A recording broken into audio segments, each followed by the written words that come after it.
Shalom, selamat pagi dan salam sejahtera bagi kita semua. Apa kabar saudara? Semoga baik ya. Di awal pekan ini, saya mengajak saudara-saudara untuk tetap penuh semangat pengharapan di dalam Tuhan kita. Jangan pernah menyerah ya. Sebelum kita memulai aktivitas kita, marilah kita meluangkan waktu untuk mendengar dan merenungkan firman Tuhan. Biarlah Roh Kudus menerangi hati dan pikiran kita untuk kita dapat mengerti firman-Nya dengan baik. Karena firman Tuhanlah satu-satunya penuntun jalan kehidupan kita serta sumber hikmat bagi kita untuk dapat melakukan segala pekerjaan kita dengan baik seturut dengan kehendak Tuhan. Marilah kita berdoa. Segala puji syukur kepadamu Tuhan untuk kehidupan yang Tuhan anugerahkan bagi kami hari ini. Kami menyerahkan seluruh kehidupan kami karena kami sangat percaya kasih-Mu tidak pernah meninggalkan kami. Karena hari-hari yang telah kami lewati, hari ini pun kami percaya Engkau akan selalu memberikan kekuatan, hikmat bagi kami untuk dapat menjalani hidup kami sepanjang hari ini dengan baik. Terlebih-lebih di dalam segala pekerjaan kami. Tuhan, mampukanlah kami untuk terus bersyukur dalam hidup kami dan mengandalkan Tuhan satu-satunya yang menjadi sumber kekuatan dan sumber hikmat daripada-Mu. Dan kami mau belajar di dalam firman Tuhan, karena firman Tuhanlah penuntun jalan kehidupan kami. Berfirmanlah Engkau ya Tuhan, sebab kami telah siap mendengar. Kasih karunia dan damai sejahtera dari Allah Bapa Tuhan kita, dan dari anaknya Tuhan Yesus Kristus dan Roh Kudus menyertai saudara sekalian. Amin. Firman Tuhan untuk kita pada hari ini yang ditetapkan menurut Almanak HKBP Senin 23 September 2024 tertulis dalam kitab Zefanya 3 ayat 7. Dalam bahasa Batak dan bahasa Indonesia demikianlah dikatakan. Nikudo au diau dihabiariho, sai jaloon mudo pangajaran. Jadi dang tagamon siap ponoton inganan nasida. Manang sadia pe naong hulubahon tu nasida. Hape lam dipasugot nasida do parwaroa nasa pambahenan nasida. Aku sangka tentulah ia sekarang akan takut kepadaku, akan mempedulikan kecaman dan segala yang kutugaskan kepadanya. Tidak akan lenyap dari penglihatannya, tetapi sesungguhnya mereka makin giat menjadikan busuk perbuatan mereka. Demikianlah pembacaan firman Tuhan. Firman Tuhan datang kepada Zefanya bin Kushi bin Gedalia bin Amaria bin Hizkia dalam zaman Yosia bin Amon, Raja Yehuda. Firman Tuhan kepada Zefanya untuk disampaikan kepada bangsa Israel. Akan adanya penghakiman Allah atas mereka, atas sikap dan cara hidup yang tidak berkenan kepada Allah. Orang-orang hidup di dalam kefasikan, hidup menurut pikirannya sendiri, menyembah dewa-dewa Baal, menjauhkan Tuhan dari hati. Tuhan kecewa dan akan menghakimi umatnya. Inilah pesan Zefanya kepada bangsa Israel, agar mereka kembali kepada jalan kebenaran Tuhan. Agar mereka mengakui kalau Allah lah satu-satunya sumber keselamatan bagi seluruh bumi. Tidak ada keselamatan di luar dari Tuhan.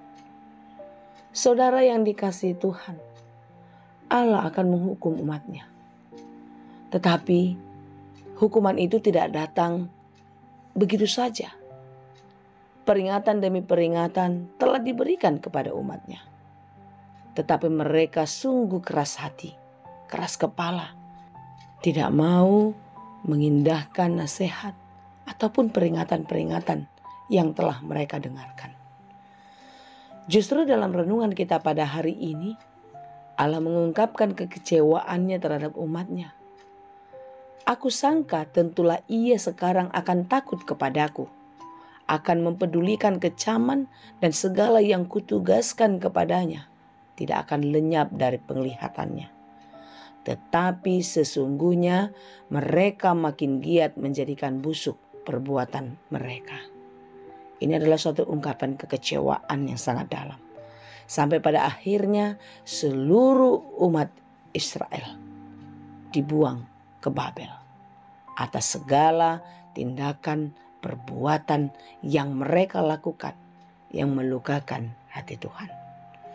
Saudara yang dikasihi Tuhan, janganlah kiranya kita sama seperti umat ini, menjadi pelaku-pelaku yang melukakan hati Tuhan. Terkadang memang tidak kita sadari, hari demi hari kita lalui, kita telah mengesampingkan kalau ada Tuhan Sang Juru Selamat. Kita sering sekali mengandalkan pikiran, kemampuan, kekuatan, dan segala sesuatu yang kita miliki. Atau kita mau mencoba-coba mencari segala sesuatu di luar dari Tuhan. Saudara, kembalilah dan ingatlah, hanya Tuhanlah satu-satunya jalan dan sumber keselamatan bagi kita. Jangan pernah mencari apapun di luar Tuhan. Dan jangan pernah mengerjakan segala sesuatu di luar Tuhan. Lakukanlah dan carilah hanya di dalam Tuhan. Karena apapun yang kita kerjakan, jika kita melakukan di dalam Tuhan, pasti kita tidak akan pernah dikecewakan. Tuhan kita itu adil. Dia Maha Tahu dan Maha Pengasih. Dia pasti akan memperhitungkan segala jerih lelah yang kita perjuangkan di tengah-tengah kehidupan. Oleh sebab itu saudaraku yang dikasihi Tuhan, marilah kita belajar dari kisah yang terjadi atas umat Tuhan pada waktu itu.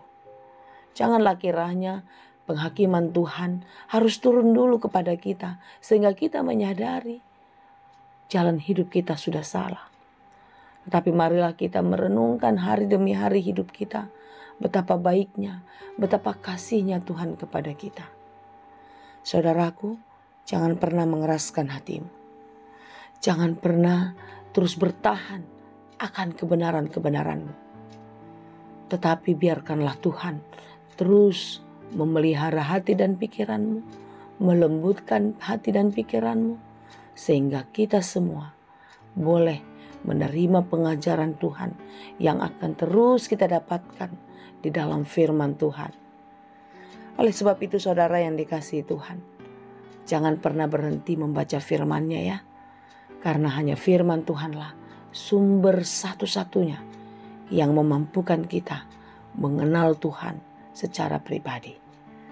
Firman Tuhanlah satu-satunya yang membuat kita semakin dekat kepada Allah yang Maha Kasih.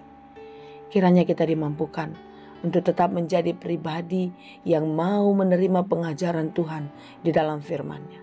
Dan biarlah firman Tuhan yang selalu memberikan hikmat bagi kita untuk melakukan segala sesuatu yang baik sesuai dengan kehendak-Nya. Tuhan Yesus memberkati kita. Amin. Terima kasih Tuhan untuk firman-Mu hari ini yang mengingatkan kami untuk terus membiarkan kehidupan kami di dalam pemeliharaan kasih-Mu.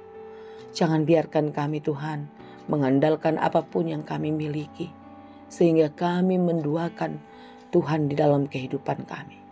Hari ini kami mau berjanji untuk tetap menjadikan Tuhan satu-satunya sumber kehidupan dan keselamatan bagi kami.